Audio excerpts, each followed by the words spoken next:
হ্যাঁ, রেকর্ডিং হচ্ছে এখন। ঠিক আছে। জি স্যার।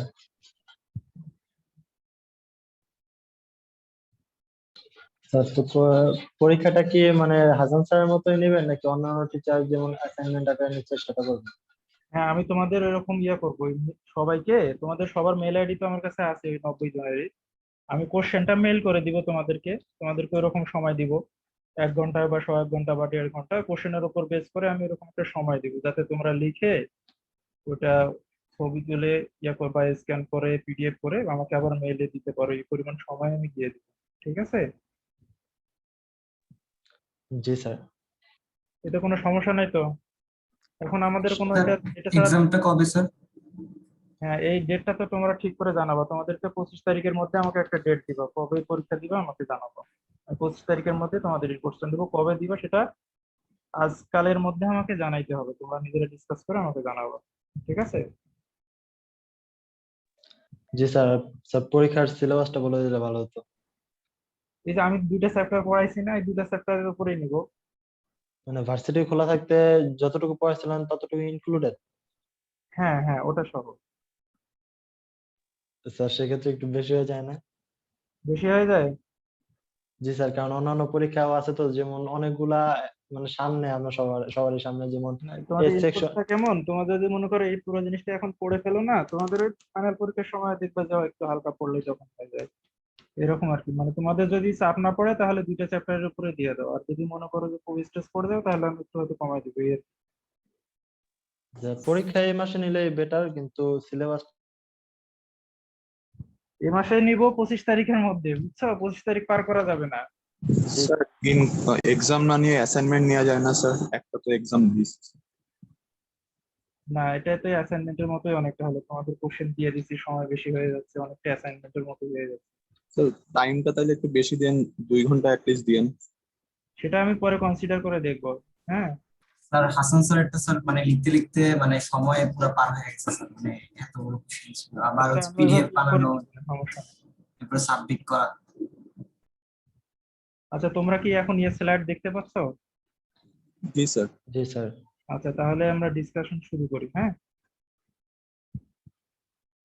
আচ্ছা, আজকে বেশি পার্টিসিপেন্ট নাই, তারপর আজকে কিছু করার নাই। সময় যেহেতু কম, শেষ করতে হবে এটা। হ্যাঁ, আজকে দেখো চ্যাপ্টার 2 যেটা, এটা অবশ্য সিলেবাসের চ্যাপ্টার নাম্বার না, এটা আমি নিজে চ্যাপ্টার নাম্বারটা লিখে দিছি। যেহেতু আমি 2টা চ্যাপ্টার পড়াচ্ছি, একটা শেষ করে ফেলছি, আজকে 2 নম্বর চ্যাপ্টারটা শুরু করব। এই 2 নম্বর চ্যাপ্টারের মধ্যে এই অংশগুলো আছে, তোমরা দেখতে পাচ্ছ সবাই না? জি স্যার। ওকে, স্যার এর জন্য স্টেটস অফ ম্যাটার আর এনার্জেটিক এই দুটো চ্যাপ্টারই থাকবে। বুঝি নাই। মেন কোর্সের জন্য স্টেটস অফ ম্যাটার আর এনার্জেটিক মানে আপনার পোরশনই থাকবে, হাসান স্যারের কোনো পোরশন থাকবে না। না না, আমি যতটুকু পড়াইছি এতটুকুর মধ্যে আমি পরীক্ষা দেবো। হ্যাঁ। সেটা হাসান স্যারের কোনো অংশ, ওই অংশ থেকে কোনো থাকবে না, কোশ্চেন থাকবে না। আমি ইনকোর্স নেবো, আমি যা পড়াইছি এর মধ্যে। বুঝছো? আচ্ছা, তাহলে আমরা শুরু করি এই চ্যাপ্টারটা। এই চ্যাপ্টারে যে আমাদের কন্টেন্ট গুলো হচ্ছে এগুলো আমরা একটা করে একটা এগুলো ডিসকাস করব। তো এই চ্যাপ্টারটা মেইনলি থার্মোডাইনামিক্স এর একটা চ্যাপ্টার, যেখানে হিট কন্টেন্ট, কোনো একটা সিস্টেমের হিট কন্টেন্ট বা এনার্জি ওয়ার্ক, হ্যাঁ, ইন্টারনাল এনার্জি, এসব নিয়ে ডিসকাস করা হয়। তো প্রিলিমিনারি ভাবে আমরা কিছু ডেফিনেশন দেখবো। এই ডেফিনেশন, এই যেমন প্রথম যে স্লাইডটা তোমরা এখানে দেখতেছো, এখানে এই ডেফিনেশন গুলো আসে, পরীক্ষায় আসে। এই যে সিস্টেম, সারাউন্ডিং, বাউন্ডারি, এগুলো এক্সাম্পল সহ চায়। হ্যাঁ, তোমরা এই স্লাইডটার উপর ইম্পর্টেন্স দিবা, কোর্সের জন্য অথবা ফাইনালের জন্য। এখান থেকে কোশ্চেন থাকে। এখন আমরা দেখি সিস্টেম হচ্ছে। আচ্ছা, আগে ইউনিভার্স অংশটা দেখো, এই যে নিচে দেখো একটা ইকুয়েশনের মতো লেখা আছে। সিস্টেম আর সারাউন্ডিংস এই দুটো নিয়ে আমরা ইউনিভার্সটাকে চিন্তা করি। আর সিস্টেমটা হচ্ছে যে পোর্শনটা নিয়ে আমরা ডিল করি। যেমন ধরো কোনো একটা বিকারের মধ্যে আমরা কোনো একটা বিকারের মধ্যে ধরো কিছু ওয়াটার আছে, তাহলে বিকার সহ বা বিকারের মধ্যে যে ওয়াটারটা, যেটা নিয়ে আমরা ডিল করতেছি, যেমন ওয়াটারটাকে আমরা হিট করে ভেপার করতে পারি। সেক্ষেত্রে এই ওয়াটারটা নিয়ে যেহেতু ডিল করতেছি, সেক্ষেত্রে এই ওয়াটারটা হবে আমাদের সিস্টেম। সারাউন্ডিংস কি হবে? বিকারের বাইরের যে পোর্শনটা, হ্যাঁ, এখানে যেমন এই নিচে দেখানো হচ্ছে, বাইরের যে পোর্শনটা সেটাকে বলা হচ্ছে সারাউন্ডিং। আর বাউন্ডারি হচ্ছে যে রিয়েল বা ইমাজিনারি একটা পার্ট যেটা এই সিস্টেমটাকে সারাউন্ডিংস থেকে সেপারেট করে রাখে। এখানে যে বিকারের যে ওয়াল বা বিকারের যে গাটা দেখা যাচ্ছে এটা হচ্ছে এখানে সারাউন্ডিং, সরি বাউন্ডারি। আর সিস্টেম আর সারাউন্ডিং এর দুটো নিয়ে হচ্ছে ইউনিভার্স। এখানে একটা বিকার ওয়াটার নিয়ে এক্সাম্পল হিসেবে এখানে দেখানো আছে। এটা খুব ইম্পর্টেন্ট দিয়ে পড়বা, শর্ট কোশ্চেনে থাকে। এরপরে যেটা আছে এটাও পরীক্ষায় আসে, তোমাদের হয়তো গতবারের প্রশ্ন দেখলে বুঝতে পারবা যে open system, close system, isolated system এগুলো ডিফাইন করতে বলে এক্সাম্পল দিয়ে। তো দুইটা জিনিস, একটা এনার্জি একটা ম্যাটার বা সাবস্ট্যান্স, আমরা কোনো একটা সিস্টেমে অ্যাড করতে পারি অথবা সেখান থেকে রিমুভ করতে পারি depending on the nature of boundary. কি ধরনের বাউন্ডারি দিয়ে সিস্টেমটা সারাউন্ডিংস থেকে সেপারেট করা আছে তার উপর ডিপেন্ড করে আমরা তিনটে সিস্টেম এখানে পাই। একটা হচ্ছে ওপেন সিস্টেম। ওপেন সিস্টেমটা কি রকম, যে সিস্টেমে আমরা এনার্জিও অ্যাড করতে পারি আবার ম্যাটারও অ্যাড করতে পারি, অথবা এনার্জি ম্যাটার দুটাই রিমুভ করতে পারি খুব ইজিলি, সেটাকে বলা হচ্ছে ওপেন সিস্টেম। যেমন একটা ওপেন বিকারের মধ্যে যদি ওয়াটার রেখে দিই তাহলে সেটা হবে একটা ওপেন সিস্টেম, কারণ আমরা চাইলেই এখানে ওয়াটার অ্যাড করতে পারবো অথবা আমরা হিট দিলে এর টেম্পারেচারটা বেড়ে যাবে। ঠিক আছে, এরপরে দেখো ক্লোজ সিস্টেম। ক্লোজ সিস্টেমটা হচ্ছে সেই সিস্টেম যেখানে শুধুমাত্র আমরা এনার্জি অ্যাড করতে পারবো অথবা রিমুভ করতে পারবো, কিন্তু ম্যাটার এটাতে অ্যাড করতে পারবো না। যেমন একটা যদি ক্লোজড ভেসেল থাকে, একটা ক্লোজড ভেসেলে শুধুমাত্র হিট দিয়ে সেটা টেম্পারেচার বের করা বা সেটাকে সেটা থেকে টেম্পারেচার কমানো সম্ভব, কিন্তু সেখানে কোনো কিছু অ্যাড করা বা সেখান থেকে বের করে নেওয়া সম্ভব না যদি সেটা ক্লোজড হয়। হ্যাঁ, আর একটা সিস্টেম হচ্ছে আইসোলেটেড সিস্টেম। এই আইসোলেটেড সিস্টেম হচ্ছে এখানে এনার্জি বা ম্যাটার কোনোটাই অ্যাড করা যাবে না, কোনোটা বা রিমুভ করাও যাবে না, সেটা হচ্ছে আইসোলেটেড সিস্টেম।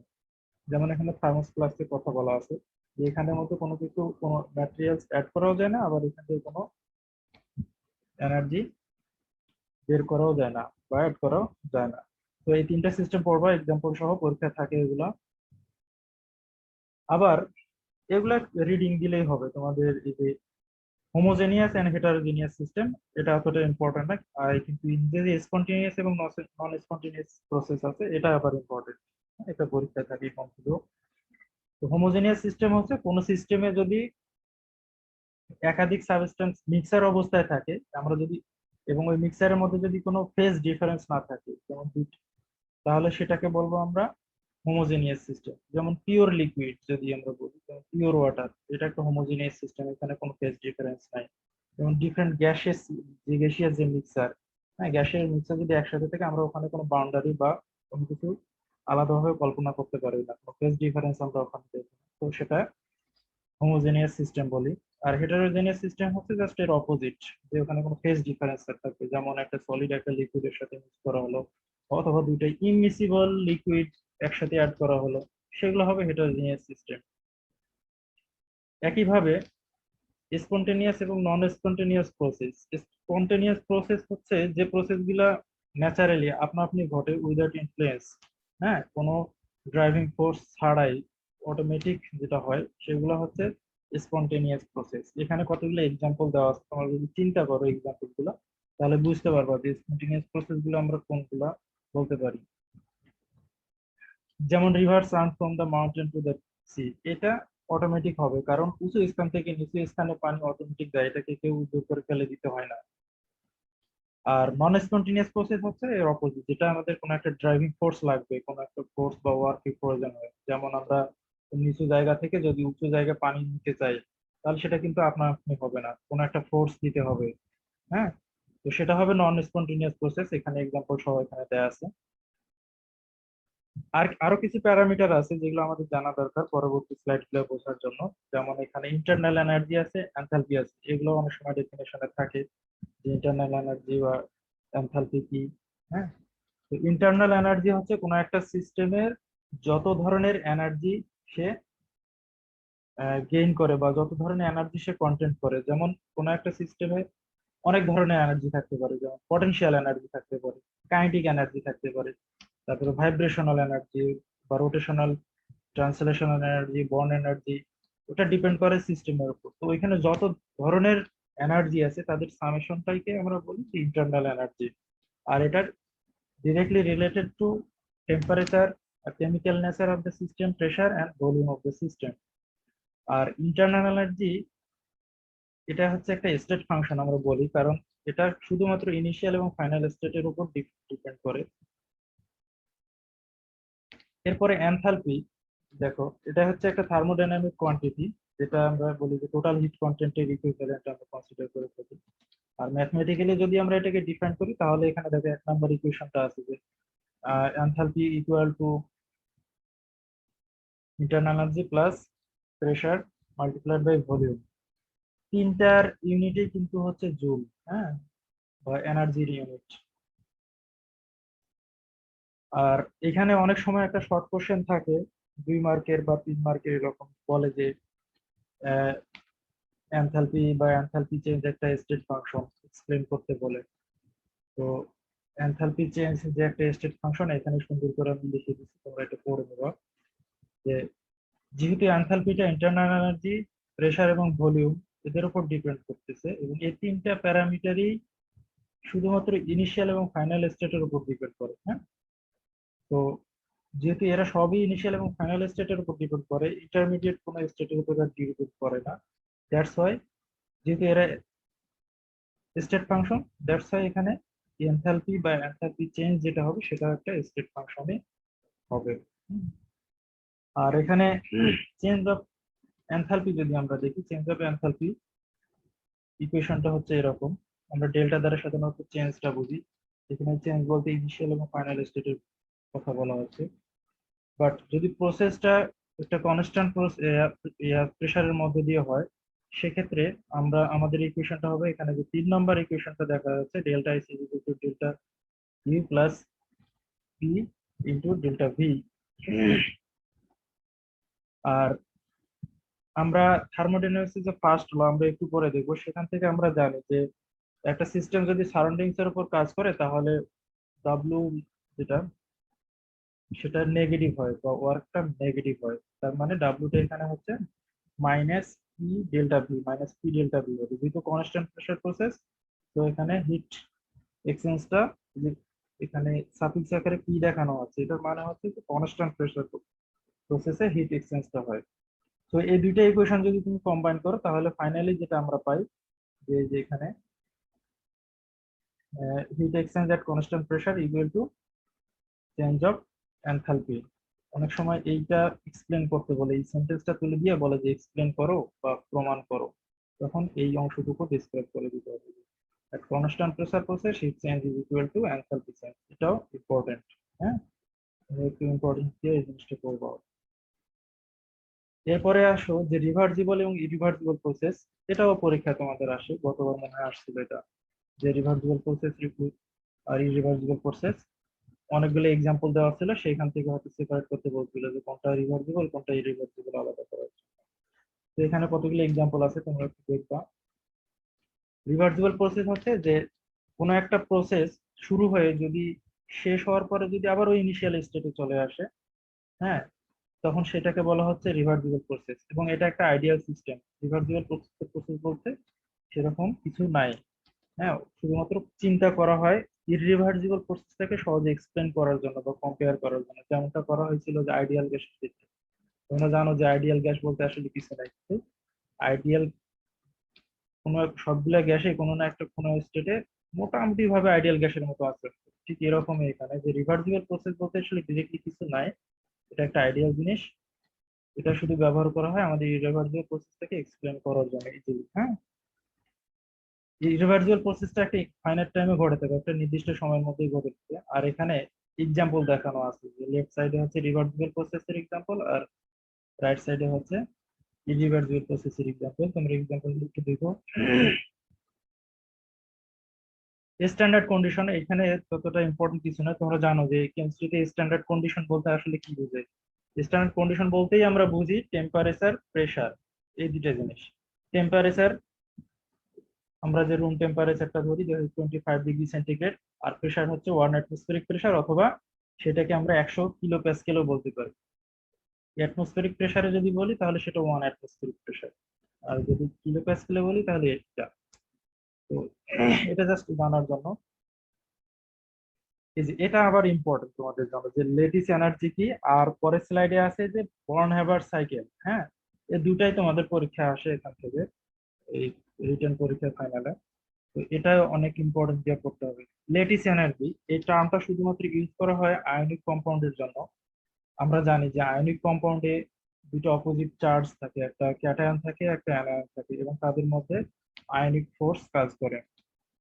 তো এক মোল আয়নিক সলিডকে যদি আমরা, অর্থাৎ এক মোল আয়নিক সলিডকে গ্যাসিয়াস অবস্থায় নিয়ে তাদের সেপারেট আয়ন মানে ক্যাটায়ন এবং অ্যানায়ন গুলোকে গ্যাসিয়াস স্টেটে নিতে যে পরিমাণ এনার্জি লাগে সেটাকে সাধারণত লেটিস এনার্জি বলা হয়। যেমন সোডিয়াম ক্লোরাইডের ক্ষেত্রে লেটিস এনার্জি হচ্ছে, এখানে আমরা দেখো ক্যালকুলেশন করে বের করছি 787 কিলোজুল পার মোল। অর্থাৎ এই পরিমাণ এনার্জি যদি এক মোল সোডিয়াম ক্লোরাইড, এই যে এক মোল সোডিয়াম ক্লোরাইডে যদি আমরা দিই, সেটাকে কি করতে, সোডিয়াম আয়ন গ্যাসিয়াস অবস্থায় এবং ক্লোরাইড আয়ন গ্যাসিয়াস অবস্থায় নিতে, তাহলে এই পরিমাণ এনার্জি প্রয়োজন হবে।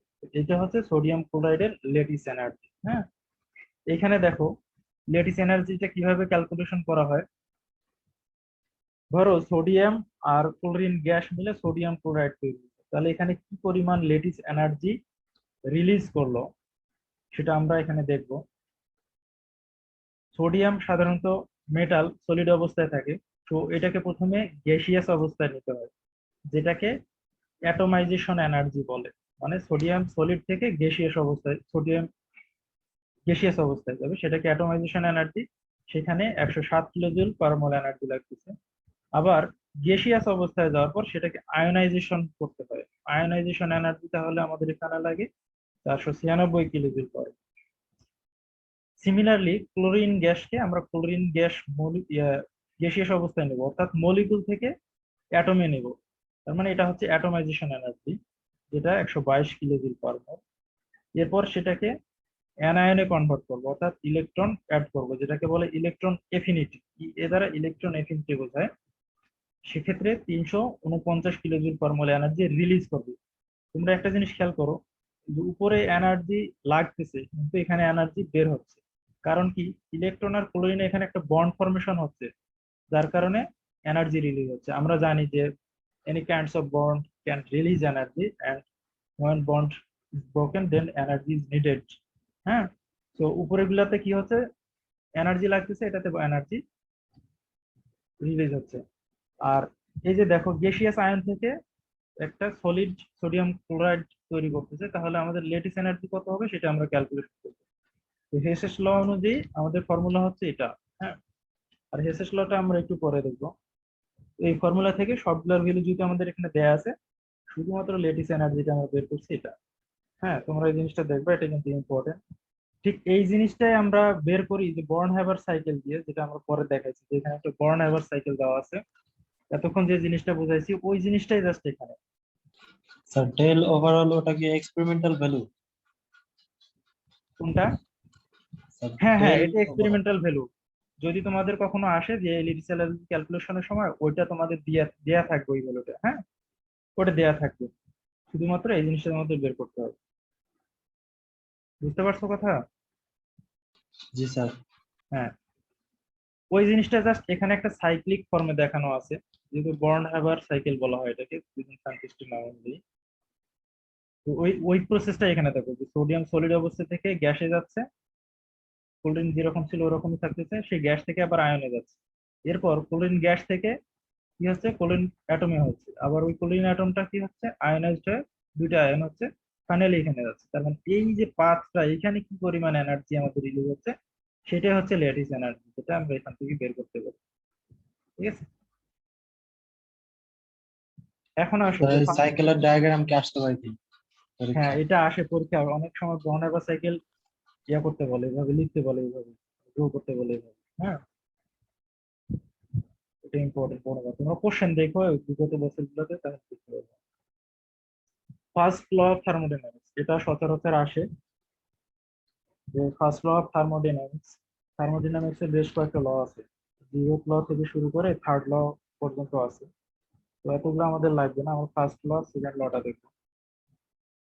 ফার্স্ট লটা হচ্ছে কয়েক ভাবে আমরা বলতে পারি, হ্যাঁ। তোমরা যদি বিভিন্ন বই দেখো, দেখবো যে 4টা 5টা ফর্মে লেখা আছে, এখানে আমি 5টা ফর্মে দেখাইছি। তোমরা অ্যাটলিস্ট 4টা মনে রাখার চেষ্টা করো, পরীক্ষা আসলে মিনিমাম 3টা বা 4টা লিখে দিও, হ্যাঁ। এগুলো হচ্ছে কি, এগুলো তোমরা বোঝো, তোমরা যেহেতু ফিজিক্সের স্টুডেন্ট, এগুলো তোমাদের মনে হয় টেক্সট বইয়ে থাকার কথা তোমাদের নিজের ডিপার্টমেন্টে। ফার্স্ট যে জিনিসটা দেখো, the energy can neither be created nor destroyed, it can only be converted from one form to another। তার মানে আমরা কি এনার্জি ক্রিয়েট করতেও পারি না বা ডিস্ট্রয় করতে পারি না, শুধুমাত্র কি করি, একটা রূপ থেকে আরেকটা রূপে নিয়ে যাই শুধুমাত্র। তোমরা হয়তো পড়ে থাকবা যে এনার্জির 9টা না 10টা রূপ আছে, শুধুমাত্র একটা থেকে আরেকটা পরিবর্তন করা যায়, কিন্তু এগুলো কোনোটা ধ্বংস করা যায় না বা সৃষ্টি করা যায় না। তো এটা একটা ফার্স্ট ল এর মধ্যেই পড়ে। আবার 2 নম্বরটা যদি দেখি, total energy of the isolated system is constant. কোন একটা সিস্টেম যদি আইসোলেটেড হয়, সেটার টোটাল এনার্জিটা কনস্ট্যান্ট থাকবে, স্বাভাবিক, কারণ আমরা একটু আগেই দেখছি যে আইসোলেটেড সিস্টেমে কোনো কিছু অ্যাড করা যায় না, বের করে নেওয়া যায় না।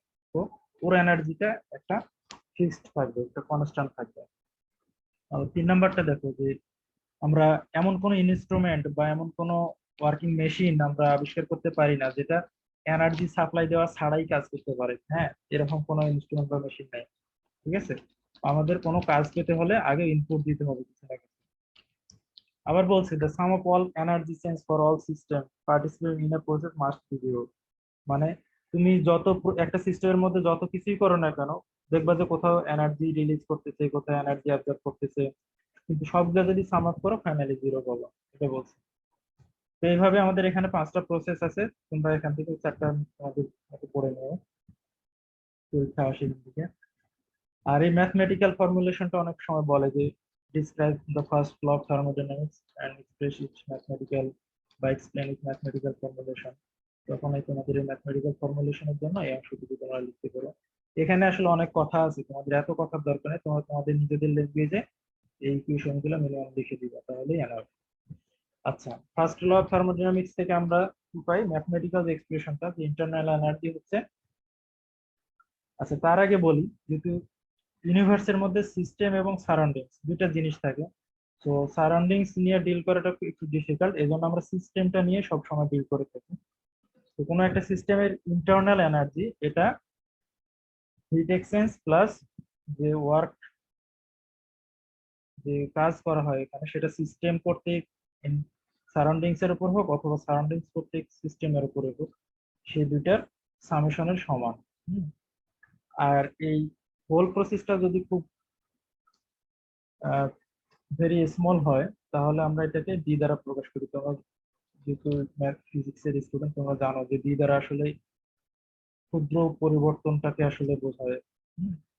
আর এখন এখানে দেখো, if the work if the work of expansion, মানে ওয়ার্ক অফ এক্সপ্যানশন মানে হচ্ছে এখানে সিস্টেমটা কি করতেছে, সারাউন্ডিংস এর উপরে কাজ করতেছে। যদি সিস্টেম সারাউন্ডিংস এর উপরে কাজ করে, সেক্ষেত্রে আমাদের ডাব্লিউ এর ভ্যালু নেগেটিভ হবে, হ্যাঁ। এই যে নিচে আমি কনভেনশনটা লিখে দিয়েছি রেড মার্ক করে, হ্যাঁ, তোমরা এখান থেকে এটা দেখলে বুঝতে পারবে। সো এক্সপ্যানশন ওয়ার্কের ক্ষেত্রে ডাব্লিউ নেগেটিভ, সেক্ষেত্রে আমাদের ফাইনাল ফর্মুলা হচ্ছে 3। এখন এই ইকুয়েশনটা থেকে দেখো, যদি এমন একটা সিস্টেম হয় যেখানে ভলিউম চেঞ্জ যদি না হয়, সেক্ষেত্রে দেখো ইন্টারনাল এনার্জি আমাদের হিট এক্সচেঞ্জের সমান হবে। ডেল্টা ইউ ইকুয়াল টু হবে কিউ, কারণ এই ডান পাশের টার্মটা তখন জিরো হয়ে যাবে। অর্থাৎ change in internal energy equal to the heat absorb or evolve by the system, এটা হয়ে যাবে, ঠিক আছে। এটা হচ্ছে ম্যাথমেটিক্যাল ফর্মুলেশন। আচ্ছা, এখানে দেখো তোমাদের বিগত বছরের যদি কোশ্চেন গুলো দেখো তোমাদের ফাইনালের, সেখানে দেখবে অনেক ম্যাথ আছে। এখানে দেখবা যে যে দুইটা ম্যাথ আমি করে দিছি, এই দুইটা ম্যাথ, দুইটার মধ্যে নিচেরটা যে 2 নম্বর যে ম্যাথটা, এটা পরীক্ষায় আসে, এই গত বছরও মনে হয় আসছিল এটা। তো এই ম্যাথটা করবা, এখানে জাস্ট আমরা যে একটু আগে যে ফার্স্ট ল দেখলাম, ওই লটা জাস্ট ইউজ করেই এখানে এই ইয়েটা করা হয়েছে, এই ম্যাথ দুইটা করা হয়েছে। তোমরা এই দুইটা দেখে নিবা। অর্থাৎ তোমরা এখানে দেখবা যে যে প্রবলেমের মধ্যে দেখবা যে ডাব্লিউ ভ্যালু দেওয়া আছে, কিউ এর ভ্যালু দেওয়া আছে, জাস্ট ইন্টারনাল এনার্জি ক্যালকুলেশন করা হবে। এখানেও একই ভাবে সবগুলো দেওয়া আছে, যে ভলিউম চেঞ্জ দেওয়া আছে এখানে। আমাদের দুইটা ক্ষেত্রে বের করতে, একটা হচ্ছে against a vacuum and against a constant pressure. আচ্ছা, একটা হচ্ছে কনস্ট্যান্ট প্রেসার। কনস্ট্যান্ট প্রেসার মানে প্রেসার যদি চেঞ্জ না হয় সেক্ষেত্রে তো আমাদের পি জিরো ধরবো। তার মানে এখানে দুইটা রেজাল্ট আসবে, একটা এর জন্য একটা বি এর জন্য। তোমরা এই ম্যাথটা দেখবা, এটা পরীক্ষায় আসে। আচ্ছা, এরপরে এন্ট্রপি আসি। এন্ট্রপি এর কোশ্চেন আসে যে হোয়াট ইজ এন্ট্রপি, এটা বরাবরই দেয় 1 মার্কের যে কোশ্চেনটা থাকে তোমাদের শুরুতে 1 নম্বরে 10টা কোশ্চেন থাকে, তার মধ্যে যে 1 মার্ক করে যে কোশ্চেন গুলো সেখানে থাকে যে বলো হোয়াট ইজ এন্ট্রপি। তো এন্ট্রপি আসলে ওইভাবে ডিফাইন করা খুব ডিফিকাল্ট।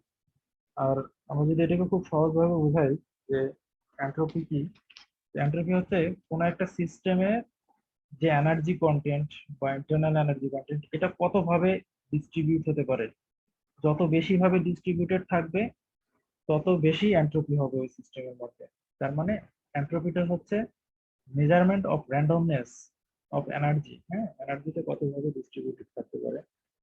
আর এই কনসেপ্টটা আসলে সেকেন্ড ল অফ থার্মোডাইনামিক্স এর সাথে রিলেটেড। দেখো, the entropy of the universe increases in a spontaneous process and remains unchanged in an equilibrium process. তার মানে এন্ট্রপিটা যেহেতু নেচারে যত স্পন্টেনিয়াস প্রসেস আছে সবগুলোর কারণে কি হচ্ছে এন্ট্রপি বেড়ে যাচ্ছে, বাট যে প্রসেস গুলো আনচেঞ্জড অবস্থায় রয়ে গেছে, সরি যে প্রসেস গুলো ইকুইলিব্রিয়াম স্টেটে আছে তাদের এন্ট্রপি চেঞ্জ হচ্ছে না, তাদের entropy change zero.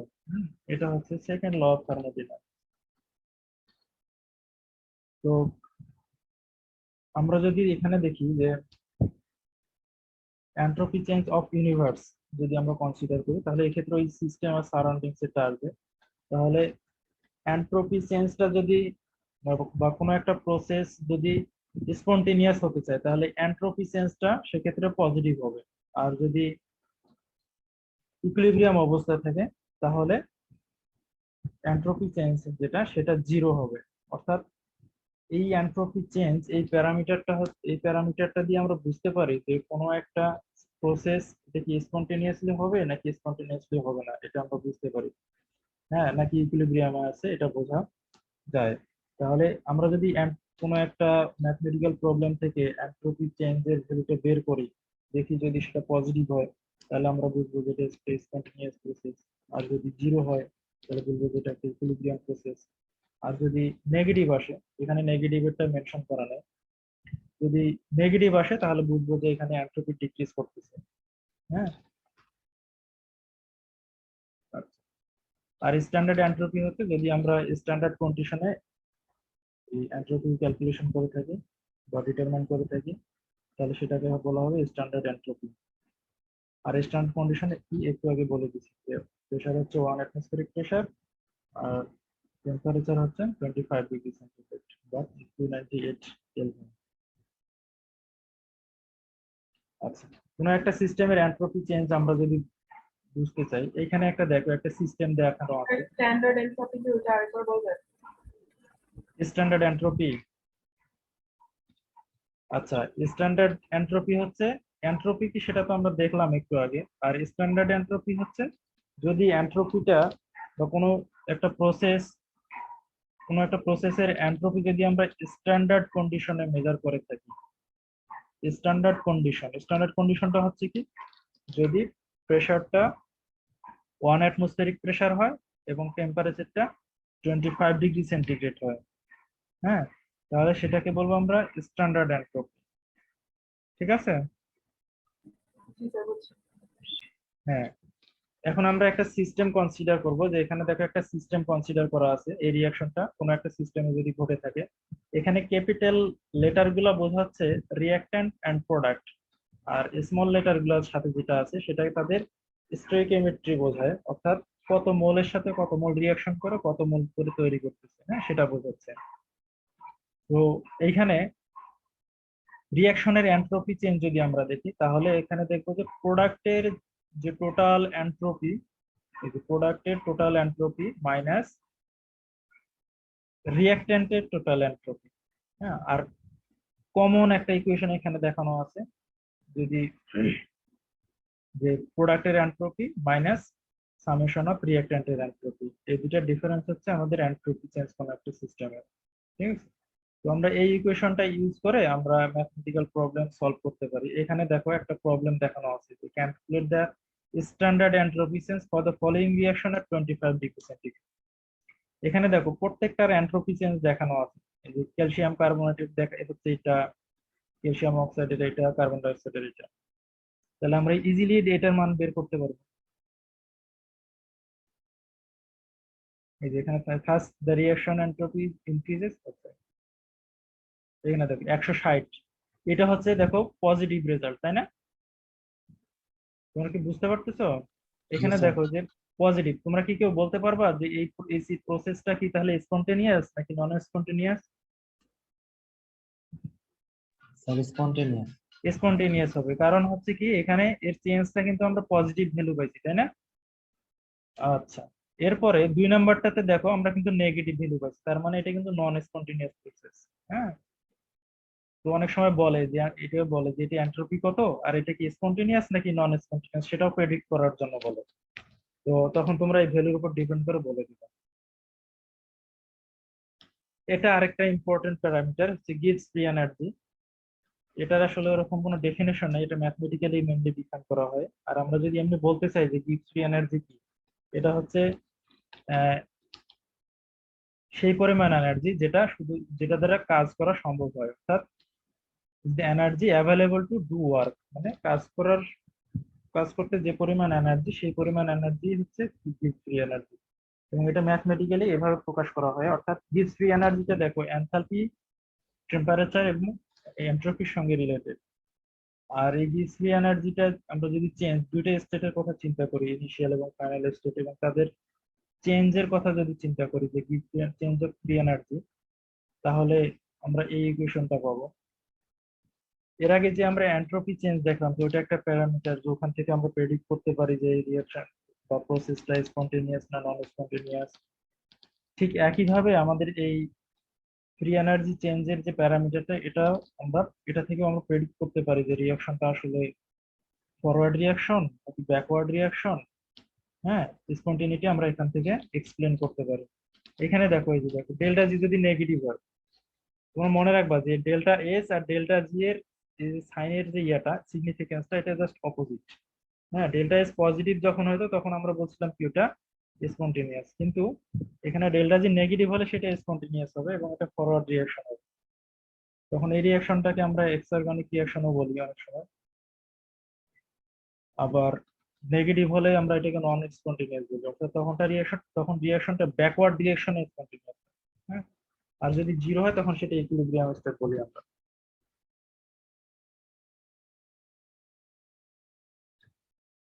Standard entropy চেঞ্জের মতো স্ট্যান্ডার্ড ফ্রি এনার্জি চেঞ্জের ইকুয়েশনটাও ঠিক একই রকম, কোনো ডিফারেন্স নেই।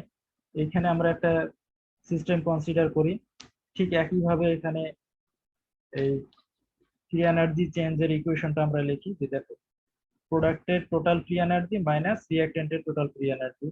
হ্যাঁ, আর একইভাবে এর উপর ডিপেন্ড করে আমরা ম্যাথ সলভ করতে পারি যে দেখো এখানে একটা রিঅ্যাকশন দেওয়া আছে এবং প্রত্যেকটার ফ্রি এনার্জি ফরমেশন দেওয়া আছে, জাস্ট এই ভ্যালুগুলো ইউজ করে আমরা ক্যালকুলেশন করে বের করতে পারি। এইখানে একটা জিনিস দেখো, এটা এর আগে বলা হয় নাই। এখানে দেখো একটা এলিমেন্ট আছে অক্সিজেন। হ্যাঁ, অক্সিজেনের কিন্তু এখানে ইয়ে দেওয়া নাই, ফরমেশন এনার্জি দেওয়া নাই, কিন্তু সেটা আমরা কনভেনশনালি জিরো ধরে থাকি। হ্যাঁ, তোমরা যদি ইলেকট্রোকেমিক্যাল কেমিস্ট্রির যদি কি বলে ব্যাটারির যদি ম্যাথ গুলো সলভ করে থাকো, ওইখানে দেখবা যে পিওর এলিমেন্ট বা পিওর সলিড বা পিওর লিকুইড হলে তখন সেটা জিরো ধরা হয়। ঠিক একইভাবে এই যে এখানে শুধু পিওর যে এলিমেন্ট গুলো আছে, যেমন পিওর গ্যাস, যেমন এখানে অক্সিজেন, এদের ফরমেশন অফ ফ্রি এনার্জি যেটা সেটা অলওয়েজ জিরো ধরা হয়। আর বাকি ভ্যালুগুলো তো এখানে দেয়াই আছে, হ্যাঁ, জাস্ট ভ্যালুগুলো বসালে বলতে পারবো। আচ্ছা, এখন বলো তো কেউ একজন যে এই প্রসেসটা স্পন্টেনিয়াস হবে, অর্থাৎ ফরওয়ার্ড ডিরেকশনে যাবে না ব্যাকওয়ার্ড ডিরেকশনে যাবে? ফরওয়ার্ড। ফরওয়ার্ড হবে, কারণ এখানে নেগেটিভ ভ্যালু আসছে। হ্যাঁ, এটা মনে রাখবা সবাই।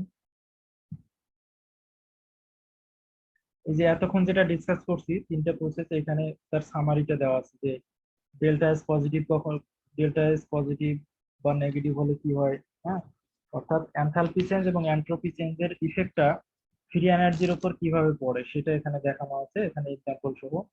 এটা তোমাদের জন্য অতটা ইম্পর্টেন্ট না, হ্যাঁ, এই টেবিলটা অতটা ইম্পর্টেন্ট না, এর আগে যেগুলো ডিসকাস করতে এটা করলে এনাফ। আর এখানে আরেকটা ছোট্ট একটা ডেসক্রিপশন আছে যে ফ্রি এনার্জির সাথে কেমিক্যাল ইকুইলিব্রিয়ামের যে রিলেশনটা, তোমরা এখানে খেয়াল করো যে এখানে একটা ইকুয়েশন দেখানো আছে বা একটা রিয়াকশন দেখানো আছে। এই রিয়াকশনের ক্ষেত্রে যে রিয়াকশন কোশেন্ট যদি আমরা লিখি, তোমরা যদি কেমিক্যাল ইকুইলিব্রিয়াম নামে যে চ্যাপ্টারটা আছে ওটা যদি পড়ে থাকো তাহলে এটা খুব সহজেই বুঝতে পারবা যে রিয়াকশন কোশেন্টটা আমরা এভাবে লিখি যে রিয়াক্ট্যান্টের প্রোডাক্টের কনসেন্ট্রেশনটা উপরে লেখা হয় আর রিয়াক্ট্যান্টের কনসেন্ট্রেশনটা নিচে লেখা হয়, এবং তাদের যে স্টয়কিওমেট্রিটা সেটা পাওয়ার হিসেবে লেখা হয়। এই যে মাস অ্যাকশন ল তোমরা যদি পড়ে থাকো সেই মাস অ্যাকশন ল এর সাথে তুলনা করে এই জিনিসটা লেখা হয়। আর ইকুইলিব্রিয়াম কনস্ট্যান্ট যদি আমরা লিখি তাহলে এইভাবে লেখা হয়, অর্থাৎ ইকুইটা সাফিক্স আকারে লিখে বোঝানো হয় যে এটা হচ্ছে ইকুইলিব্রিয়াম কনস্ট্যান্ট। তাহলে এই কেমিক্যাল ইকুইলিব্রিয়ামের সঙ্গে এই ফ্রি এনার্জির একটা রিলেশন আছে, যে রিলেশনটা এখানে দেখানো আছে আমাদের। এই যে একদম দেখো 5 নাম্বার ইকুয়েশনটা, এটা এই ফর্মুলাটা দিয়ে তোমাদের ম্যাথ থাকে অনেক সময় যে delta G not equal to minus R T ln of K, অর্থাৎ ইকুইলিব্রিয়াম কনস্ট্যান্ট। তার মানে কোনো একটা প্রসেসের যদি ইকুইলিব্রিয়াম কনস্ট্যান্টের ভ্যালু আমরা বের করতে পারি তাহলে আমরা এখানে ফ্রি এনার্জি চেঞ্জটা আমরা বের করতে পারবো, ঠিক আছে। তো এখান থেকে তোমাদের এই ফর্মুলাটা অ্যাটলিস্ট মনে রাখতে হবে, কারণ এটা দিয়ে অনেক সময় ম্যাথ থাকে। এই যে এখানে প্রবলেম দেয়া আছে, তোমরা যদি এগুলো সলভ করো তাহলে তোমরা নিজেরাই পারবা। আমি একটা জিনিস বুঝাই দিচ্ছি, এখানে দুইটা ম্যাথ আছে তো আমি একটা বুঝাই দিচ্ছি। এখানে দেখো প্রবলেম 1-এ স্ট্যান্ডার্ড ফ্রি এনার্জি দেয়া আছে, স্ট্যান্ডার্ড ফ্রি এনার্জি দেয়া আছে এই রিঅ্যাকশনটার জন্য। এটা খুবই পরিচিত একটা রিঅ্যাকশন। আসলে এই যে এখানে একটা রিভার্সিবল সাইন হবে, হ্যাঁ, সাইনটা ওইভাবে বোঝা যাচ্ছে না, উভমুখী সাইন হবে। কি বলছে, this calculation was for the reaction under standard condition, okay, with all gases present at partial pressure of 1 atmospheric pressure and temperature হচ্ছে, আচ্ছা হ্যাঁ, স্ট্যান্ডার্ড কন্ডিশন হলে তো এটা হবেই। কি করতে বলছে, calculate delta G for the same reaction under the following non standard condition.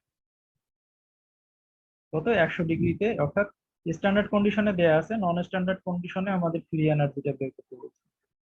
তো আমরা যেহেতু ইকুয়েশনটা জানি যে এইখানে দেখো ইকুয়েশনটা দেয়া আছে, এর আগে দেখো এই যে এখানে 3 নাম্বার ইকুয়েশনটা এখানে আমরা ইউজ করতেছি। এই ভ্যালুটা কিন্তু দেয়া আছে, আমার ডেল্টা জি এর নটের ভ্যালু এখানে দেয়া আছে -32.7। টি কত হবে সেটা আমরা জানি, টি হচ্ছে যে 100 ডিগ্রি সেন্টিগ্রেড, তো এটার সাথে জাস্ট ওই 273 যোগ করলে কিলো জুলে কনভার্ট হবে, কেলভিনে কনভার্ট হয়ে যাবে। এখন আমাদের শুধু প্রয়োজন কিউ এর ভ্যালু বের করা। কিউ এর ভ্যালু কিভাবে বের করব, আমি এখানে তোমাদের কিউটা ক্যালকুলেশন করে দেখাই নাই, শুধু সরাসরি রেজাল্টটা লিখে দিচ্ছি। তোমরা আগের পেজে যদি দাও দেখো কিউ, এই ইকুয়েশনে কিউ সমান আমি এটা যদি লিখতে পারি, অর্থাৎ প্রোডাক্টের কনসেন্ট্রেশনটা উপরে রিঅ্যাক্টেন্টেরটা নিচে আর তাদের স্টয়কিওমেট্রি দিয়ে পাওয়ার হবে, তাহলে এখান থেকে আমরা কিউ সমান কি লিখতে পারি দেখো এই ইকুয়েশনের জন্য, যে এখানে একটা জিনিস খেয়াল করো, এখানে দেওয়া আছে কনসেন্ট্রেশন আর এখানে আমাদের দেওয়া আছে প্রেসার। তো মাস অ্যাকশন লতে কিন্তু দুইটাই আমরা ইউজ করি, যে যদি গ্যাসিয়াস হয় তাহলে প্রেসারের জন্য ইউজ করি, আর যদি লিকুইড সলিউশন রিলেটেড কোনো প্রবলেম হয় তখন সেটা কনসেন্ট্রেশন ইউজ করি। তাহলে এক্ষেত্রে কিউ সমান আমরা লিখতে পারি যে প্রেসার অফ অ্যামোনিয়া, হ্যাঁ, partial pressure of ammonia power হবে 2 divided by partial pressure of nitrogen into partial pressure of hydrogen, ওই হাইড্রোজেনের যে পার্শিয়াল প্রেসারটা তার উপরে পাওয়ার হবে কিউ। তোমরা কি বুঝছো আমার কথাটা? জি স্যার।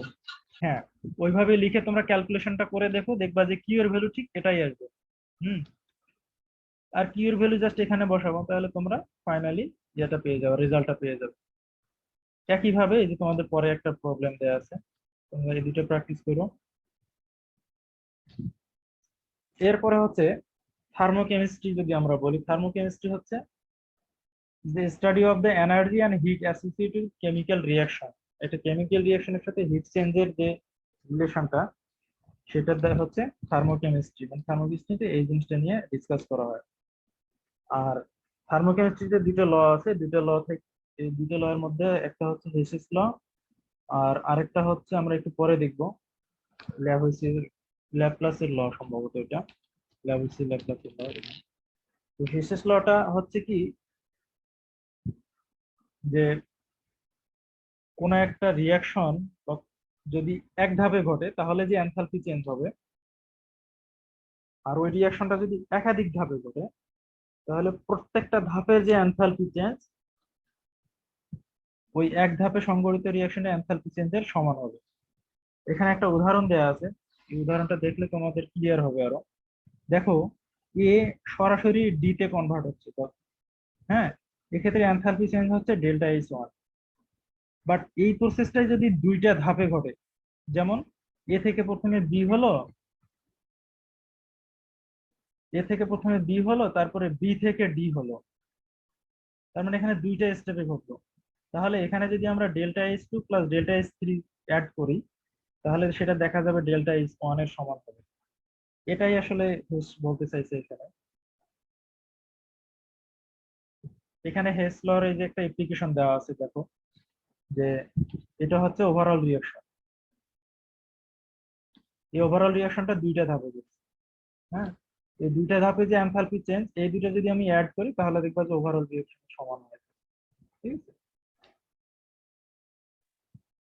আর এখানে যে এক্সাম্পল ওয়ান, এক্সাম্পল টু, এগুলো এতটা ইম্পর্টেন্ট না, তো এগুলো হচ্ছে হেসলারের অ্যাপ্লিকেশন। হ্যাঁ, এর অ্যাপ্লিকেশন আরো আমরা পরে আরো দেখবো, সেখানে আরো ভালো করে বুঝতে পারবো। আচ্ছা, এগুলো হচ্ছে ফর্মুলা। আচ্ছা, এটা একটু পরে আসতেছে। হ্যাঁ, এনথালপি অফ রিঅ্যাকশন। এনথালপি কি এটা আমরা অলরেডি দেখে ফেলছি। এনথালপি যদি এখানে দেখো, এটা দুই ধরনের হয়, একটা এক্সোথার্মিক প্রসেসের ক্ষেত্রে হয় আর একটা এন্ডোথার্মিক প্রসেসের ক্ষেত্রে হয়। এটা তোমাদের অনেক সময় আসে যে এক্সোথার্মিক আর এন্ডোথার্মিক প্রসেস কি, এই কার্ভ দিয়ে দেখাইতে বলে। এই যে এখানে নিচে দেখো আমি কার্ভ দিয়ে দেখাইছি, তোমরা এরকম কার্ভ দিয়ে দেখাবো পরীক্ষা যদি আসে। হ্যাঁ, তো এক্সোথার্মিক প্রসেসের ক্ষেত্রে ডেল্টা এস টা নেগেটিভ হয়, আর এন্ডোথার্মিক এর ক্ষেত্রে এটা পজিটিভ হয়ে থাকে। স্ট্যান্ডার্ড এনথালপি অফ রিঅ্যাকশন, এটা হচ্ছে ওই একটু আগে আমরা যেটা পড়ছি যে স্ট্যান্ডার্ড এন্ট্রপি চেঞ্জ এবং স্ট্যান্ডার্ড ফ্রি এনার্জি চেঞ্জ, ঠিক ওরকমই। দেখো, এরকম আমরা একটা সিস্টেম কনসিডার করতেছি, এই সিস্টেমেরই জাস্ট এনথালপি চেঞ্জটা কিভাবে বলতেছি, যে প্রোডাক্টের এনথালপি চেঞ্জের যোগফল থেকে যদি আমরা রিঅ্যাকট্যান্টের এনথালপি চেঞ্জের যোগফলটা যদি বিয়োগ করি তাহলে ওভারঅল যে হিট চেঞ্জ সেটা আমরা বের করতে পারবো। এইখানে একটা রিঅ্যাকশন দেখানো আছে তোমাদের এক্সাম্পল হিসেবে, যে গ্লুকোজের অক্সিডেশন দেখানো আছে। অক্সিডেশন হলে কি হচ্ছে, কার্বন ডাই অক্সাইড আর ওয়াটার হচ্ছে। এই রিঅ্যাকশনটাকে যদি আমি এই জেনারেল ফর্মে লিখতে চাই তাহলে দেখা যাচ্ছে যে হিট চেঞ্জটা হচ্ছে আগে প্রোডাক্টের এনথালপি চেঞ্জটা। দেখো, কার্বন ডাই অক্সাইড, এই যে কার্বন ডাই অক্সাইড দেওয়া আছে, এটা 6 টাইমস হবে, কারণ এই এখানে যে ইয়াটা থাকে, মোল নাম্বারটা থাকে, সেটা দিয়ে মাল্টিপ্লাই হয়। যে কার্বন ডাই অক্সাইডের ফরমেশন এনথালপি ইনটু 6 টাইম, আবার ওয়াটারটাও দেখো 6 টাইম দেওয়া আছে, ওয়াটারের formation enthalpy into 6 time, minus গ্লুকোজের ফরমেশন এনথালপি প্লাস এই যে ওয়াটারের ফরমেশন এনথালপি, এটাও 6 টাইম, কারণ এখানে 6 মলিকুল ওয়াটার লাগে। পরবর্তী এই ভ্যালুগুলো লিটারেচার থেকে নেয়া, জাস্ট এই ভ্যালুগুলো যদি আমরা এখানে বসাই তাহলে ফাইনালি আমরা এই গ্লুকোজের কম্বাশন এনথালপি যেটা সেটা আমরা এখানে পেয়ে যাই। অর্থাৎ 1 মোল গ্লুকোজ যদি আমরা কম্বাশন করি তাহলে এই পরিমাণ এনার্জি রিলিজ করবে, এখানে এনার্জি রিলিজ করবে, এখানে মাইনাস সাইন দ্বারা আমরা তাই বুঝতেছি। হ্যাঁ, স্যার এক্ষেত্রে কি প্রসেসটা কনস্ট্যান্ট প্রেসারে করতে হবে কি? বুঝি নাই। এক্ষেত্রে কি প্রসেসটা কনস্ট্যান্ট প্রেসারে করতে হবে? কারণ আমরা আগে দেখছিলাম যে এনথালপি চেঞ্জ হিট এক্সচেঞ্জের সমান হয় যদি আমরা প্রেসার সেম রাখি সেক্ষেত্রে। এখানে তো এখানে কি আমাদের এই কি বলে হিট এক্সচেঞ্জের কোনো ইয়ে আছে, কথা আছে? মানে হিট এক্সচেঞ্জ বলতে আমি বুঝাইছি যে যখন বিক্রিয়া হবে তো যখন হ্যাঁ, এটা তো উৎপন্ন হবে অবশ্যই, তখন এটা তো হিট। অবশ্যই হ্যাঁ কনস্ট্যান্ট প্রেসারে হবে। হ্যাঁ, মনে করো তুমি এখন যদি ল্যাবে এখন গিয়ে একটা কাজ করো, তোমার ল্যাবের প্রেসার কিন্তু এখন কনস্ট্যান্ট, তাই না? আমাদের এনভায়রনমেন্টের প্রেসার কিন্তু আমরা কনস্ট্যান্ট ধরি, ধরো 1 atmospheric প্রেসার। কিন্তু তুমি যদি স্পেশাল একটা এনভায়রনমেন্ট ক্রিয়েট করো কোনো একটা ক্লোজ পজিশনে বা কোনো একটা ক্লোজ ভেসেলে, সেখানে তুমি প্রেসার ক্রিয়েট করে রিয়াকশনের ইয়েটা চেঞ্জ করতে পারো। হ্যাঁ, কিন্তু এই রিয়াকশন গুলো এগুলো হচ্ছে কনস্ট্যান্ট, কনস্ট্যান্ট প্রেসার প্রসেস। ঠিক আছে? এই যে এখানে জি দেখো, এই যে এইখানে যে আমরা হিট চেঞ্জের যে ইকুয়েশনটা ইউজ করলাম, এই ইকুয়েশনটা ইউজ করে একটু আগে আমরা এই যে এখানে দেখো ম্যাথ গুলো সলভ করছি। হ্যাঁ, যেমন এখানে দেখো using the following enthalpy combustion data to calculate the enthalpy of reaction for the following reaction। এই রিঅ্যাকশনের জন্য আমি এনথালপি যদি চেঞ্জ ক্যালকুলেট করতে চাই, তাহলে আমাদের প্রথমে আসবে কি, এই যে এখানে মিথানলের ইয়েটা আসবে। সরি, এখানে কি আছে, এটা রিঅ্যাক্ট্যান্ট। হ্যাঁ,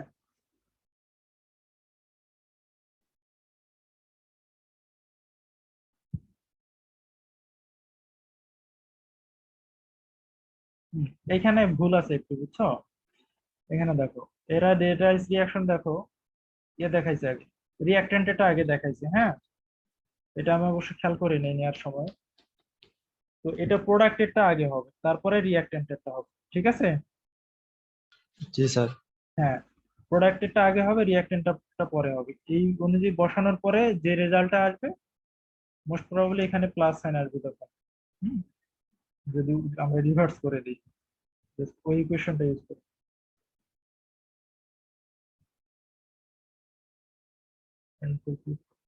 আচ্ছা, এরপরে দেখো আরেকটা term, enthalpy of formation. Formation বলতে আমরা বুঝি যে একটা জিনিস থেকে আরেকটা জিনিস তৈরি হওয়া। যেমন আমরা কার্বন ডাই অক্সাইডের কথা যদি বলি, কার্বন ডাই অক্সাইডটা কোথা থেকে তৈরি হবে? কার্বন আর অক্সিজেন, এলিমেন্টাল কার্বন আর এলিমেন্ট আর হচ্ছে মলিকুলার অক্সিজেন, এই দুইটা রিয়াকশন করলে কার্বন ডাই অক্সাইড তৈরি হবে। তাহলে এখানে ফর্ম করতেছে কে? Carbon die oxide. তাহলে আমরা এখান থেকে কি ক্যালকুলেশন করতে পারি? Formation enthalpy of carbon dioxide. অর্থাৎ এখানে যে এনথালপি চেঞ্জটা পাবো আমরা, সেটা হবে কার্বন ডাই অক্সাইডের এনথালপি অফ ফরমেশন। বুঝা গেছে? আর স্ট্যান্ডার্ড এনথালপি অফ ফরমেশন কি? যদি আমরা এই ফরমেশন এনথালপিটা স্ট্যান্ডার্ড কন্ডিশনে বের করি, বরাবরই আমরা সাধারণত স্ট্যান্ডার্ড কন্ডিশনটা ইউজ করি। আর স্ট্যান্ডার্ড কন্ডিশনটা কি সেটা তোমরা অলরেডি জেনে গেছো, যে এটা হচ্ছে 1 atmospheric pressure, 25 degree centigrade temperature. হ্যাঁ, আর এই যে এখানে দেখো সব শেষের লাইনটা, the standard enthalpy of formation of any element in it's most stable form is zero. যেমন এই যে এখানে অক্সিজেনের ফরমেশন এনথালপি আমরা জিরো করি, অর্থাৎ এলিমেন্টের ফরমেশন এনথালপি এটা কনভেনশনালি জিরো ধরা হয়। এনথালপি অফ নিউট্রালাইজেশন, এই এনথালপি অফ নিউট্রালাইজেশন এই টার্মটা আসে শুধুমাত্র নিউট্রাল যে রিয়াকশন গুলো, যেমন অ্যাসিড বেস রিয়াকশন। হ্যাঁ, অ্যাসিড বেস রিয়াকশন কি? Neutralisation reaction. তোমরা ল্যাবে যখন কাজ করছো তখন নিউট্রালাইজেশন রিয়াকশন দিয়ে একটা কি টাইট্রেশন করছো, আবার গ্রাফ গ্রো করছো। হ্যাঁ, তো সেই নিউট্রালাইজেশন রিয়াকশনে কি হয়? অ্যাসিড এবং বেজের মধ্যে রিয়াকশন হয়। যদি স্ট্রং অ্যাসিড আর স্ট্রং বেজের মধ্যে রিয়াকশন হয়, সেক্ষেত্রে এনথালপিটা কনস্ট্যান্ট থাকে। সেই কনস্ট্যান্ট ভ্যালুটা কত? এখানে দেখো বলা আছে যে -57 কিলোজুল/মোল। যেহেতু এই ক্ষেত্রে নিউট্রালাইজেশন রিয়াকশন, এখানে কি বলে, এটা হচ্ছে একটা এক্সোথার্মিক প্রসেস, এই জন্য এখানে মাইনাস সাইন দেখানো আছে, মাইনাস সাইন সহ দেখানো আছে। এটা একটা কনস্ট্যান্ট প্রসেস। আর এখানে একটা ম্যাথ আছে, এই ম্যাথটা তোমরা দেখে রাখতে পারো, তবে এতটা ইম্পর্টেন্ট না এই ম্যাথটা। হ্যাঁ, এর আগে যে ম্যাথগুলো দেখেছি সেগুলো কিন্তু ইম্পর্টেন্ট, বেশ ইম্পর্টেন্ট। এখানে যেটা দেখানো আছে এতটা ইম্পর্টেন্ট না, তুমি চাইলে করতে পারো, না চাইলে না করতে পারো। এনথালপি অফ কম্বাশন, এটা আমরা অলরেডি দেখে আসছি। এনথালপি অফ কম্বাশন কি? এই যে একটু আগে যে গ্লুকোজের দেখলাম, যে 1 মোল পরিমাণ কোনো একটা সাবস্টেন্সকে কম্বাশন করলে যে পরিমাণ এনথালপি বা যে পরিমাণ হিট রিলিজ করে, সেটা হচ্ছে এনথালপি অফ কম্বাশন। এখানে ইথানলের enthalpy of standard enthalpy of combustion দেখানো আছে। ইথানলকে 1 মোল ইথানলকে কম্বাশন করলে আমরা 1366.8 কিলোজুল এনার্জি পাবো। এটা হচ্ছে ইথানলের এনথালপি অফ কম্বাশন। আর যেহেতু এই রিঅ্যাকশনটা স্ট্যান্ডার্ড কন্ডিশনে দেখানো হচ্ছে, সেহেতু এর নাম হচ্ছে standard enthalpy of combustion. Sorry, হ্যাঁ, এটা হচ্ছে।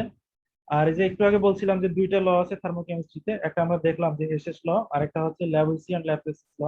এটা খুবই সিম্পল একটা ল, সেটা হচ্ছে তোমরা এখানে রিঅ্যাকশনটা দেখো, এ নাম্বার রিঅ্যাকশন আর বি নাম্বার রিঅ্যাকশনটা সেম, ডিফারেন্সটা কোথায়? Just opposite. দেখো, এ নাম্বারে হচ্ছে মিথেনের কম্বাশন অক্সিজেন দিয়ে, কার্বন ডাইঅক্সাইড আর ওয়াটার হচ্ছে। আর বি নাম্বারটা হচ্ছে কার্বন ডাইঅক্সাইড এবং ওয়াটার থেকে মিথেন আর অক্সিজেন তৈরি করছে, জাস্ট অপোজিট। তাহলে ল্যাভুসিয়ার ল্যাপ্লাস কি বলছে? বলছে যে কোনো একটা রিঅ্যাকশন একদিকে ঘটিত হয়, মানে ফরওয়ার্ড ডিরেকশনে যাওয়ার সময় যে এনথালপি চেঞ্জ হবে, ঠিক ওই রিঅ্যাকশনটা যদি রিভার্স ডিরেকশনে করা হয়, আগে যে এনথালপি চেঞ্জটা হয়েছিল ঠিক ওই পরিমাণ এনথালপি চেঞ্জই হবে, শুধুমাত্র সাইনটা উল্টে যাবে। অর্থাৎ ডিরেকশনটা চেঞ্জ হলে সাইনটাও চেঞ্জ হয়ে যাচ্ছে, কিন্তু ভ্যালুটা একই থাকবে। এখানে দেখো, এটা হচ্ছে একটা এক্সোথার্মিক রিঅ্যাকশন, এই পরিমাণ হিট ইভলভ করতেছে। আর পরেরটা হচ্ছে এন্ডোথার্মিক রিঅ্যাকশন, এই পরিমাণ হিট প্রয়োজন হচ্ছে, অর্থাৎ এই দুইটার থেকে এটা তৈরি করতে। ঠিক আছে, তার মানে ফরওয়ার্ড রিঅ্যাকশন আর ব্যাকওয়ার্ড রিঅ্যাকশন আমরা, এটা হচ্ছে অ্যাবসলিউট ভ্যালুতে সেম, শুধু সাইনটা আলাদা। ঠিক আছে, এটা হচ্ছে ল্যাভুসিয়ার ল্যাপ্লাসের ল। তো এই ছিল তোমাদের আজকের ডিসকাশন। এখন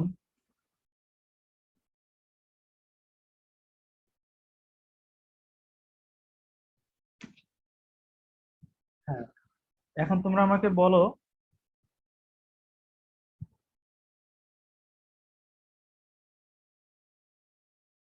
আচ্ছা, ইনকোর্সের ব্যাপারে একটু কথা বলি। তোমাদেরকে যেটা বললাম যে আজকালের মধ্যে আমাকে ডেটটা জানাই দিবা যে কবে তোমরা ইনকোর্স দিবা, এবং সেটা 25 তারিখের মধ্যেই আমি ইনকোর্সটা নেব। এই 25 তারিখের মধ্যেই তোমরা ডেটটা ফেলে পাও। ঠিক আছে। আর দ্বিতীয় কথা হচ্ছে সিলেবাস। এখন তোমরা কি দুইটা চ্যাপ্টারের উপর দিতে পারবো না? স্যার বেশি যারা হয়ে কথা বলবা আনমিউট করে নিও। হ্যাঁ, বলো। স্যার অ্যাসাইনমেন্ট আকারে দিলে হয় না যে এক দুই দিন সময়? আমাদের এই চ্যাপ্টার গুলো তো ভালো করে পড়াও হয়নি, তাহলে অ্যাসাইনমেন্টের সময় পড়াও হয়ে গেল। তোমাদের কিন্তু এই স্লাইড গুলো আমি অনেক আগেও দিছিলাম। হ্যাঁ, অনেক আগে দিছিলাম, তোমরা পড়ছো কিনা আমি জানি না। তবে ওই স্লাইড গুলো কিন্তু আরো একটু শর্ট করে এটা আরো তৈরি করছি আমি, এটা তোমাদেরকে আবারও দিয়ে দিব আজকে, শেষে দিয়ে দিব এর উপরে। এখন তোমরা কি দুইটা চ্যাপ্টারের উপর ইনপুট দিতে পারবে না, তাই বলতেছো? স্যার পরীক্ষা আকারে নিলে আমার অসুবিধা নেই, বাট সবাই যেটা বলতে যে সিলেবাসটা শর্ট করলে ভালো হতো, মানে একটা চ্যাপ্টার নিলে ভালো হতো। কোনটা চ্যাপ্টারের উপর দিবা? তোমার দুইটা চ্যাপ্টার পড়াইছি, তাহলে প্রথম চ্যাপ্টারটার উপরে দাও, যেটা শুরুতে পড়াইছি ক্লাসে, মনে হয় 2 দিন ক্লাস নিয়েছিলাম তোমাদের ইয়েতে, আর এখানে একদিন নিলাম। তাহলে ওই চ্যাপ্টারটার উপরে দাও, কথা বলো। নিতে পারেন স্যার। বলবেন? হ্যাঁ, বুঝি নাই, কে নিতে কিছু পারেন। হ্যাঁ, তাহলে তোমরা ওই যে প্রথম চ্যাপ্টারটা কি একটু দাও না, আরেকবার একটু ওপেন করে দেখি।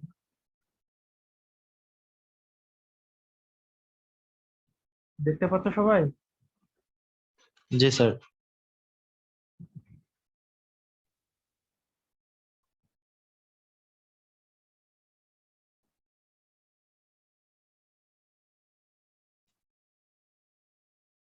এই যে এই চ্যাপ্টার, হ্যাঁ, স্টেট অফ ম্যাটার, এই চ্যাপ্টারটার উপরে তোমাদের ইনকোর্স নেব। ঠিক আছে, তাহলে তোমরা আমাকে ডেটটা জানাই দিবা, আমি এদিকে কোশ্চেন রেডি করব এই চ্যাপ্টারটার উপরে। তারপরে যেদিন পরীক্ষা দিব ওই দিন মেইল করে দিব তোমাদের, আমি সময় বলে দিব কতক্ষণ সময়, ওই সময়ের মধ্যে লিখে ছবি তুলে বা যেভাবে পারো ইয়ে করে আমাকে আবার মেইলে ওটা পাঠিয়ে দিতে হবে ওই সময়ের মধ্যে। ঠিক আছে। স্যার পিডিএফ করে পাঠাইতে হবে? এখন তোমরা যদি ছবি তুলে দাও সেটা তো অটোমেটিক জেপিজি ফর্মে বা পিডিএফ ফর্মে আসবে। হ্যাঁ, আর যদি তোমরা কি বলে স্ক্যান করে পাঠাও সেটাও করতে পারো, তোমাদের কোনটাতে সুবিধা হয়? পিডিএফ করলে আপনার ইজি হবে দেখাটা। না, তোমরা যেটা আমাকে রিপ্লাই দিবা অ্যান্সার শিট, সেটা কি পিডিএফ করে পাঠাবা? জি স্যার, পিডিএফ করে। কিভাবে পিডিএফ পিডিএফ করে করবো? পাঠালে ভালো, স্যার মানে পিডিএফ অ্যাপ দিয়ে করা যায়, ক্যাম স্ক্যানার নামে একটা অ্যাপ আছে, ওটা দিয়ে করা যায়। আচ্ছা কইরো, তোমরা যদি পিডিএফ করতে চাও করতে পারলে করবা, অসুবিধা নেই। তোমরা পিডিএফ করে দিলে দিও, অসুবিধা নেই। আমার মেইলে পাঠিয়ে দিবা, আমি যে মেইলে তোমাদের কোশ্চেন পাঠাবো ওই মেইলেই জাস্ট রিপ্লাইটা দিবা, ঠিক আছে?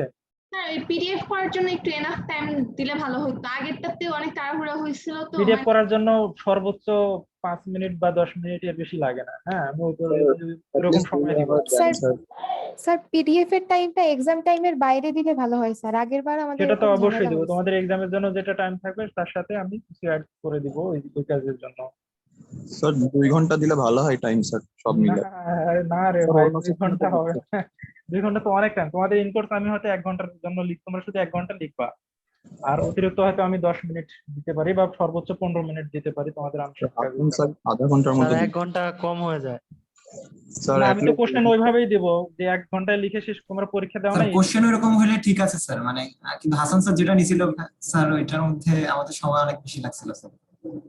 হ্যাঁ, আমি কোশ্চেন ওইভাবেই দিব। আমি যদি কোশ্চেন দেই যে তোমরা যে 101 ঘন্টার কোশ্চেন তৈরি করলাম, তাহলে আমি কোশ্চেনে লিখে দিব যে ওটা কোশ্চেন 101 ঘন্টারই, আর অতিরিক্ত সময় আমি অ্যাড করে দিব যে তোমরা 15 মিনিট বা 10 মিনিট এই পিডিএফ করে পাঠানোর জন্য পাবা, এই তো। তাহলে তো আর কোনো ঝামেলা থাকে না। স্যার পিডিএফ এর জন্য একটু টাইম দিন, 20 মিনিটস 30 মিনিটস। আচ্ছা, অসুবিধা নেই, তোমরা ডেটটা ফিক্সড করে আমাকে আজকালের মধ্যে জানাবা। হ্যাঁ, জাকারিয়া কি বাঁধন জাকারিয়া স্যার বাঁধন। সেক্ষেত্রে, জি স্যার, হ্যাঁ সেক্ষেত্রে কি আপনি আর ক্লাস নেবেন না, মানে এটাই কি শেষ ক্লাস? হ্যাঁ, তোমাদের 2টা চ্যাপ্টারই শেষ, আর কোনো ক্লাস নিব না। তোমাদের যদি খুব থাকে, জটিলতা থাকে বা কোনো জিনিস বুঝতে অসুবিধা হয়, আমাকে ইনফর্ম করলে আমি তখন হয়তো তোমাদের সেই জিনিসটা বুঝাই দিতে পারি অনলাইনে। তো স্যার আমি আমরা শোনো, নিজে, আমার কথা শোনো, আমি এখন এই ক্লাস শেষ করে আমি তোমাদেরকে এই ইয়েটা পাঠাই দিব, এই ফাইলটা পাঠাই দিব সবাইকে। হ্যাঁ, সবাইকে পাঠাই দিব, তোমরা এটা দেখবা, যে যার মতো পড়বা, পড়ে যদি কোনো সমস্যা থাকে আমাকে আমার সাথে কন্ট্যাক্ট করে এটা বুঝে নিতে পারো, ঠিক আছে? অথবা সবাই মিলে আরেকটা ক্লাস এমনি করতে পারো যদি চাও, সেটা কোনো সমস্যা না। তবে আজকালের মধ্যে আমাকে এক্সামের দিকটা জানাবে। আর কিছু বলার থাকলে বলো। স্যার রেকর্ডটাও দিয়ে দিন। সেক্ষেত্রে স্যার আমরা ডিসকাশন করে আপনাকে কাল পরশুর মধ্যে ডেটটা জানিয়ে দেবো যে কবে আমরা পরীক্ষাটা চাই। কাল পরশু না, আমি আজকে তোমরা তো এখনো বলতে পারো, এখনো তো সবাই একসাথেই আছে। আমি তো আর বললাম আজ কালের মধ্যেই দিও। হ্যাঁ, আজ এবং কালের মধ্যে আমাকে জানাও, ঠিক আছে? আমাদের 16 তারিখে ম্যাম মানে বলছিল যে 15 তারিখের পর একটা ডেট দিবে, তো 16 তারিখে আমাদের সাথে ডিসকাশন করবে বলছে। তো ম্যামের ডেটটাও দেখে একটু জানাইলে ভালো হতো না স্যার? তোমরা আমার কোনো অসুবিধা নাই যে তোমরা যে 25 তারিখের মধ্যে পরীক্ষা দিবা, এটা ফিক্সড, ঠিক আছে? এইটা ডেট ফিক্স যে 25 তারিখের মধ্যে পরীক্ষা দিবা। এখন তোমরা আমাকে কবে জানাবা সেটা তোমাদের ব্যাপার, বুঝতে পারছো? জি স্যার। স্যার তাহলে আমরা ম্যামের মানে ম্যাম যেদিন ডেট দেন ওইটা জেনে তারপরে মানে পরশুদিনের পরে যদি বা পরশুদিন যদি অসুবিধা, আচ্ছা জানি। জানাও সমস্যা, জানাও। আমি এদিকে কোশ্চেন রেডি করতে থাকি, তোমরা প্রিপারেশন নিতে থাকো, তোমাদের ম্যাডামের কোর্সেরও প্রিপারেশন নাও, কোনো সমস্যা নাই। তবে আমার ডেট হচ্ছে, লাস্ট ডেট হচ্ছে 25 তারিখ, এই মাস শেষ। এটা মনে রেখে একটু আগাই, ঠিক আছে? আচ্ছা স্যার। হ্যাঁ, তাহলে আজকের মতো বিদায়, ভালো থাকো সবাই। আর যে কোনো প্রবলেমে এই দুই সমস্যা নাই। তোমাদের যদি মনে হয় বিগত বছরের কোশ্চেন কিছু সলভ করে দিতে হবে বা তোমরা জানো না, পারো না, বুঝো না, আমাকে ওই কোশ্চেন গুলো দিলে আমি প্রয়োজনে তোমাদেরকে হেল্প করতে পারি। হ্যাঁ, এটা তোমাদের উপর ডিপেন্ড করবে। তো ঠিক আছে, স্যার ভালো থাকো। আজকে হ্যাঁ বলো। পড়াইলেন, তার ভিতরে একটা প্রশ্ন ছিল যে হোমোজেনাস সিস্টেম পড়ানোর সময় যে বললেন যে কম্পোজিশন ইউনিফর্ম থাকে, এখানে কম্পোজিশন বলতে কি বোঝায় এটা বুঝিনি। কম্পোজিশন বলতে এখানে কোনো ফেজ ডিফারেন্স থাকবে না। মনে করো তুমি ওয়াটারের মধ্যে যদি আইস রাখো, তার মানে কি দুইটার মধ্যে একটা একটা ভার্চুয়াল একটা ফেজ থাকবে, তুমি কিন্তু সেপারেট করতে পারবা ওয়াটার থেকে আইস থেকে। আবার মনে করো দুইটা ইমমিসিবল লিকুইড, ধরো ওয়াটারের মধ্যে তুমি বেনজিন দিছো, তাহলে একটা আরেকটার সাথে কি মিশবে? কারণ বেনজিনের যে কম্পোজিশনটা বা গাঠনিক যে উপাদানটা, বেনজিন C6H6, আর সরি হ্যাঁ C6H6, আর ওয়াটারের হচ্ছে H2O, দুইটার কম্পোজিশন বা গাঠনিক কি একই রকম হলো? একরকম কিন্তু না। হ্যাঁ, এটাকে বোঝাচ্ছে, ঠিক আছে? জি স্যার। হ্যাঁ, আর কিছু? আজকে রেকর্ডটা একটু দিয়ে দিন। হ্যাঁ, আমি রেকর্ডটা পাঠাচ্ছি তোমাদেরকে, আর কি বলে এই ফাইলটাও পাঠিয়ে দিচ্ছি। হ্যাঁ, তোমরা এই ফাইলটা ফলো করবে, আগেরটা এর থেকে এটা একটু শর্ট করা আছে, তোমাদের সুবিধার জন্য তোমরা এটা ফলো করার চেষ্টা করবে। ঠিক আছে, ভালো থাকো সবাই, আল্লাহ হাফিজ।